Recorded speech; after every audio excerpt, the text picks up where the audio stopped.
Ever get the feeling that in football you have a team who is the same in one football team, but it's the same in any other sport?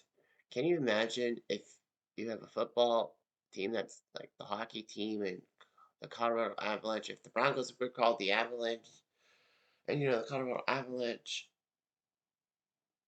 and all that for football, hockey. What if your football team was named the same as the the basketball team, like in Philadelphia, instead of Eagles, it was the 76ers for some strange reason. Well, football has given us a couple of great examples of baseball and football sharing this same two teams in the same city, but in the same name. The New York Giants comes to mind because the New York Giants in the NFL, one of the best teams around, and of course the team that was in the yacht before they moved to San Francisco for baseball. But let's talk about a little known team, a team that not a lot of people talk about. That's right. We're talking about the 1975 St. Louis Cardinals in football. Yes, there was a football team in St. Louis called the Cardinals, and I'll tell you all about them. Coming up. So get ready. I said, are you ready? Are you ready for some Cutter What If NFL football? A weekend invasion. Yeah, it's Cutter talking to you live. We got the hits and the misses. So come join me for all the fun. All the rowdy fans come in. It's the weekend, y'all. Are you ready? Yeah, let's do this, baby. Yes. So, usually I give you a very detailed notice about the team's franchise history and all that. But unfortunately, I have to do one of the rarities and cheat and use Wikipedia. So bear with me. So anyway, as I know, that the Cardinals first were in Chicago, were called the Chicago Cardinals, and we were decent in the 1940s with Ernie never scoring 6 touchdowns in one game. What I remember the Chicago Cardinals is they were the 1947 NFL champions, and then they didn't win a playoff game until 1998. So anyway, they left Chicago because the Bears were around, they were doing good, and the NFL couldn't really sponsor two Chicago teams. So they moved from Chicago to St. Louis in 1960. It was weird how St. Louis would have football in a sense. So anyway, the Cardinals football team was owned by Violet Bidwell, who inherited from her husband Charles in 1927. Then she would marry a St. Louis businessman by the name of Walter Wolfner. And the Cardinals couldn't compete with Chicago, so they moved to St. Louis because, her husband's from St. Louis. And St. Louis got the team kind of because the AFL was scouting. So anyway, 40 NFL years in Chicago, and the team had a 62-year history and all that. The Bidwells actually sought permission to share the Cardinals name with the St. Louis team because the St. Louis Cardinals in baseball are one of the greatest teams of all time.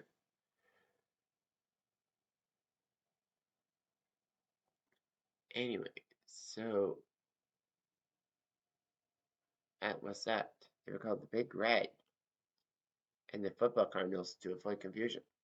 They would play in Busch Stadium just like their baseball tenants. Well, what they call Sportsman Park, more so. So anyway, St. Louis did decent and all that. They were competitive in the '60s and all that, with Larry Wilson, Jim Back and Sonny Randall, and Jim Hart taking over and all that. They could not win their own division and all that.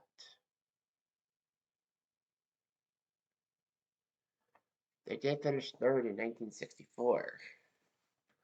There were rumors circulating that the Cardinals were going to move from St. Louis to Atlanta for football. Of course, they didn't like the progress of the new downtown stadium and all of that. However, St. Louis city leaders gave them some incentives, so they stayed. While the football team would be tenants in the new facility, they had better lease terms and part of the cookie cutter multi-purpose stadium. So once the Cardinals were done baseball, then the Cardinals could use it for football. and all that. Atlanta did get an NFL team, the Falcons, an expansion team in 1966, and St. Louis did lose a team to Atlanta, that being the NBA's Hawks in 1968. Anyway, they were trying their best and all that, but they just couldn't do anything about it. They were decent. Well, they had troubles, but from 1974 to 1977, they actually raced strongly. They started out 7-0 in the 74 season, winning the NFC East, their first division title since 1948, thanks to sweeping the Redskins. But in 1974, the rules were that playoff games would have a rotational system, so the NFC East would have to be on the road. They went to Minnesota, but got taken out 30-14 by the Vikings. Of course, we got the 75 season, which we'll talk about, and all that. The Cardinals did win 10 games in the 1976-77 season, but they still lost a chance because the Redskins swept them in the season series. The Cardinals started out slowly, but lost Thanksgiving Day to Bob Greasy's 6 touchdowns in a 55-14 game. And the Cardinals lost 12 in a row. And they became the first team to lose to Tampa in their stadium in their franchise history and the second overall. There was a massive decline. Bud Wilkinson was hired in 1978, even though he was out of coaching for 15 years.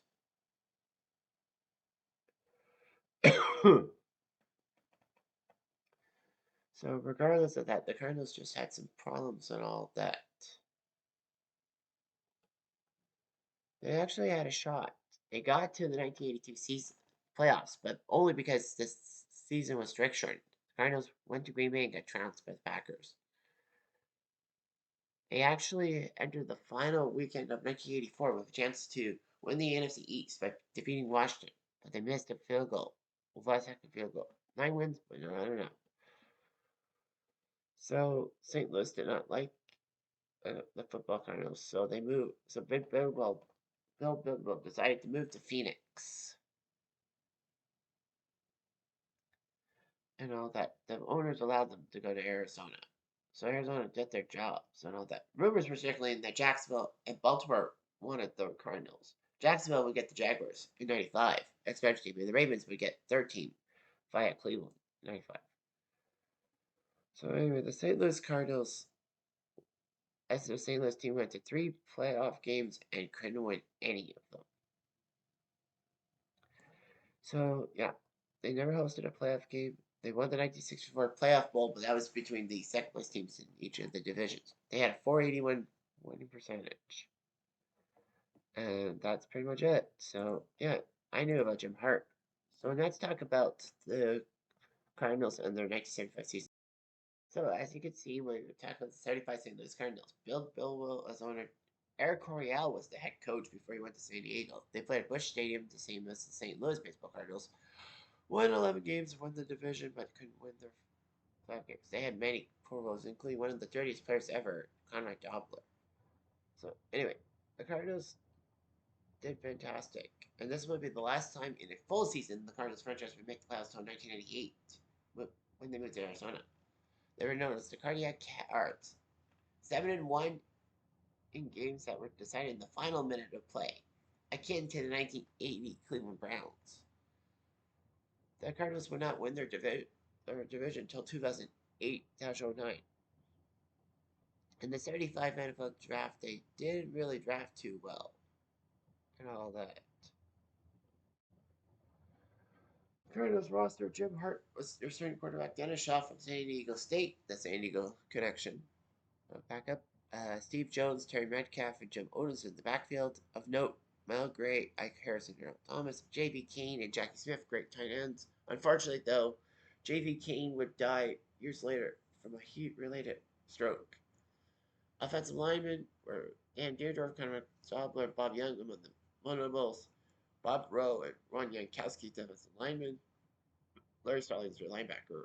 Of note, defensive backs, Tim Gray and John Tolbert and Roger Rurley, with Jim Backen kicking, Jeff West punting.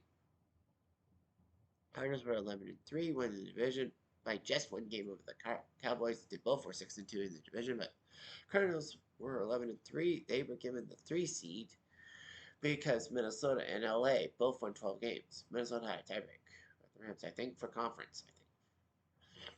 Nevertheless, the Cardinals did well. They won 11 games, and they took care of the Cowboys. What's there not to like?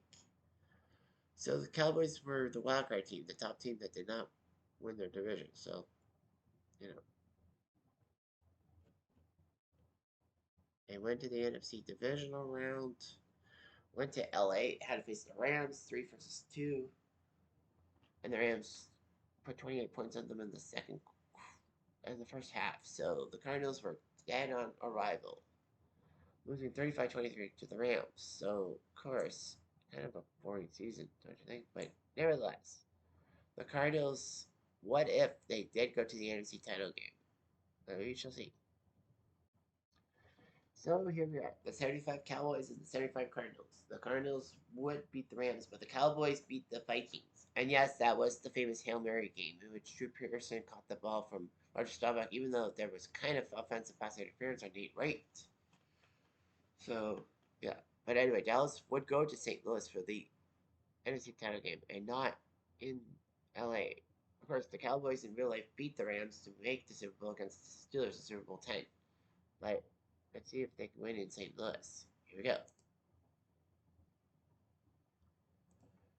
Cardinals in the first quarter. Dallas got the ball first. They went for a 41-yard field goal by 20 fresh, but they missed. And then in 3 plays, Otis got 1 yard at the zone 31, and then Metcalf got 59 yards running, and then Otis got the ball again, 9 yards up the middle, touchdown, Cardinals 7-0. After Dallas's punt, Cardinals were out there 45, but Metcalf goes up the middle for 55 yards. This time a touchdown. So in 1 play, they did it. Fortunately, they missed the extra point, which was strange. But it was 13-0 at the first quarter. Second quarter, Metcalf tried to stretch forward for the end zone, but gets the ball knocked away. Dallas recovers in the end zone for a touchback. But they had to punt.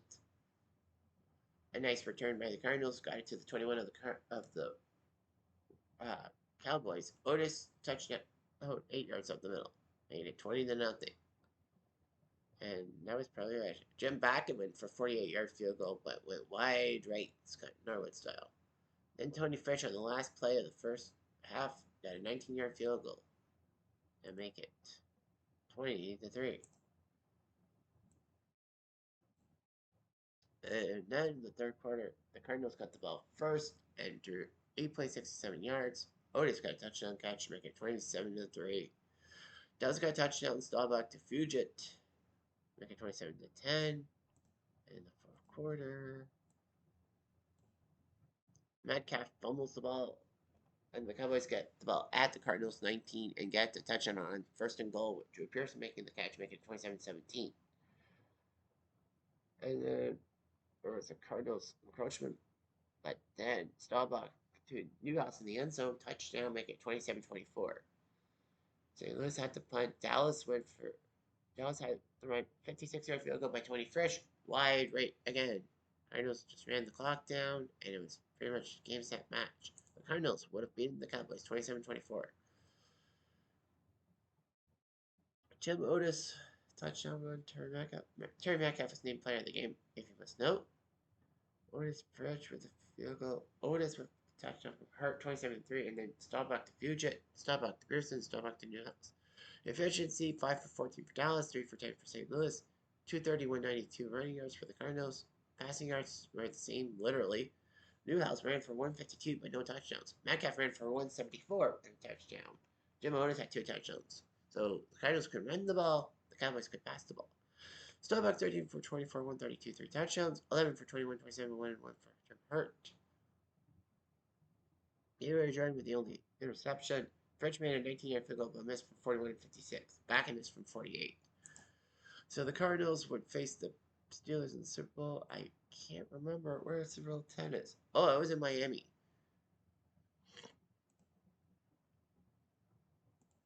It was at the Orange Bowl. I remember that. I started to remember. So we'll go to 75 Fahrenheit.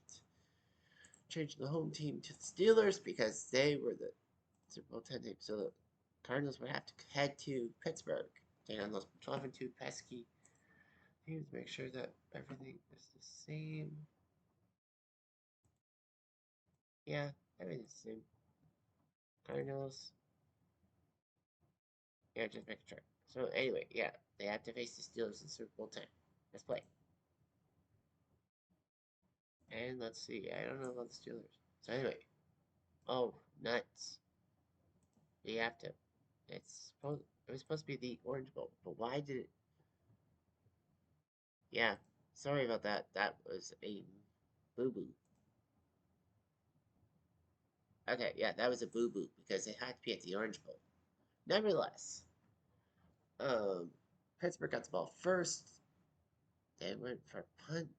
The Cardinals were penalized 10 yards for holding on the return. 12 plays, 86 yards. They got helped by a couple of Pittsburgh penalties. And Gray got the touchdown in the end zone. Made it 7-0. Pittsburgh on the air possession. Bradshaw hits Frank Lewis in the end zone, makes it 7-7. Second quarter. Sees the Cardinals punt. Pittsburgh on an 11-play, 84-yard drive. There were no penalties to help them. They just drove down. Bradshaw decides to flip a ball to Rocky Bryant for a touchdown instead of just handing it off. They make it 14-7. Hart was picked off at his own 2-yard line by Jimmy Allen. Got the ball to the 8, and Harris got to touch it. They go for the extra point, but it's penalized with a false start. Fortunately, Jarella made it good, 21-7. The man from Saskatchewan. Back in on the last play of the first half, 44-yard field goal, good, 21-10. Third quarter didn't see much. Back and kicked the field goal after the first possession, making it 21-13. Back and went for a field goal, but went wide left. And Pittsburgh's up 21-13. Then Jarella hits a 27-yard field goal to make it 24-13. Cardinals try everything in their power, but they can't do anything. Excuse me about that. So the Pittsburgh Steelers win the Super Bowl anyhow. Cardinals did score 13 points, 2 field goals, and a touchdown from Hart Gray, and Bradshaw to Lewis. Touchdown, Bradshaw, player, Michael Harris touchdown. Michael Harris, the player of the game. Cardinals 5 for 17, Pittsburgh 6 for 14 in efficiency, 164-104 for running. Passing 153, 149 for the Cardinals. Otis and Metcalf ran roughshod. More yards than Franco Harris, but Franco scored a touchdown. Jim Hart 15 for 31, 174. They went Shaw for 3 passes, but not too much. Bradshaw 12 for 20, 147, 2 touchdowns. Joe Ilium even got a turn at quarterback. Jimmy Allen, the only interception. Jarella made from 27, missed from 44. Backen made from 44 and 29, missed from 46. So the Cardinals would have been screwed, no matter how you slice it. Anyway, I'm Jeff Diamond.